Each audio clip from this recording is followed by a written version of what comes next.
FEMA works regularly with partners to respond to disasters, provide disaster assistance, and prepare the nation.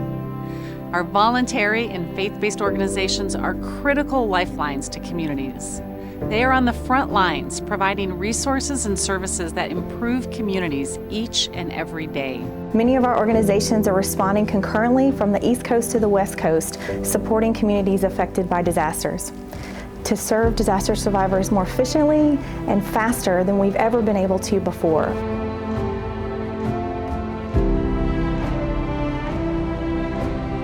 The initial responders are always coming from the local communities and then expanding out to the region and eventually the federal government. That happens very organically. When there's a need, we have people all over the country that bring resources to that need as quickly as possible. They are on-the-ground partners that have built-in trust with community stakeholders, and so particularly in times of disaster, it's really important that they have trusted partners in the community to work with, and FOAD really provides that trusted relationship. In our partnerships with the Oklahoma VOAD, we're able to connect with many of those partners, and then as an organization that is dedicated to work with tribes on their legal needs, we try and serve as a hub to connect everyone. People who are already barely making it really struggle. You know, it feels like the whole world shows up after a disaster and then they leave. And now what are we supposed to do?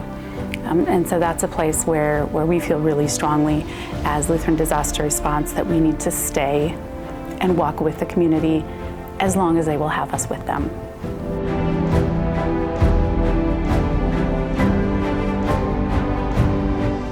We didn't have cell phones, we didn't have smartphones, we didn't have necessarily things like Twitter for very long. Those are all really 21st century developments. I mean, the iPhone and the Android, they weren't even around during Hurricane Katrina. The first iPhone was a year after Katrina. Today, survivors can tell you what they need, where they need it, when they need it.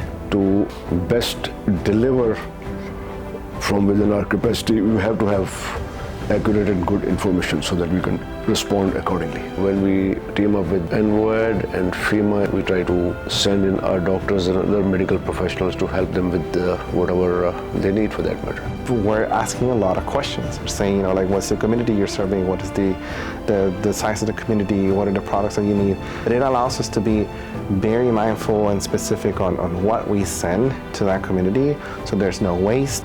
Amazon is a retailer that everybody knows can get the product to you. Everybody uses it every day, so like, why not use the same resources to provide, you know, help for the communities in need? Situational awareness, I think, is always a difficult challenge in the early days of a disaster. So we rely heavily on VOAD partners and governmental partners like FEMA to share information that they're getting from the field and really helping us prioritize how food banks can best help the community of responders and individuals and communities that are having to recover.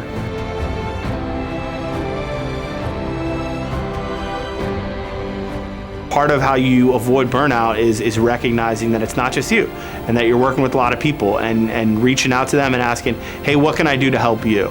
Oh, we've got a little bit of information here. How do I get that information over to you? And then trying to figure out, you know, how to navigate the rules within the federal government to try to make sure that we can empower those partners. If they need resources, help get that to them. If they need some information, help get that to them. If they need us to get out of the way or other levels of government get out of the way, you know, trying to figure out how to help them do that. That's the goal here, is to recognize that this is about adversity and not these sort of macro disaster events that happen, thankfully, occasionally. It's those events that we want people to stand up a response to and recognize that there's a role for them there, and if they practice and serve during those events, they'll be ready when the larger events come, and they'll have the relationships necessary to connect themselves with resources and expertise.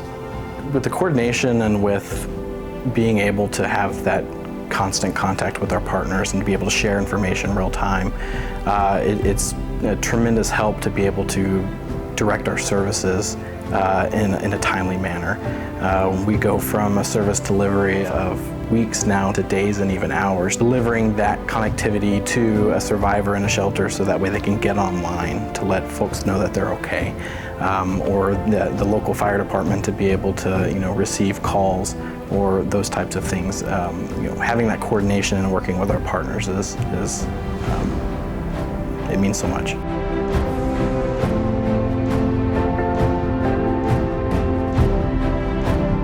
FEMA talks about being an agency and trying to become the agency that this nation needs and deserves. And when we think about addressing some of the inequities that are often exacerbated during disasters, becoming that agency means working together to become a better partner.